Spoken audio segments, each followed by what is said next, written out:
Кезінде Төреғалидың қолына су құюға жарамайтын жігіт едім. Отандық жас әнші Қуандық Рахым ешкім күтпеген жерден дәл осындай мәлімдеме жасап, жұртты таң қалдырды.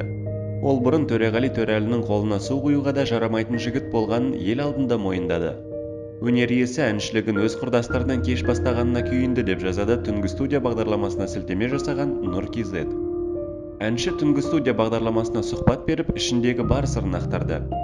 Менде бұрында арман болды. Мысалы, мен Төреғалилармен жастымын, құрдаспын. Олар 20 жасында сахнаға шығып, жарқылдап жатқан кезде, мен әлі олардың қолына су құюға жарамайтын жігіт едім. Бірақ құрдаспыз.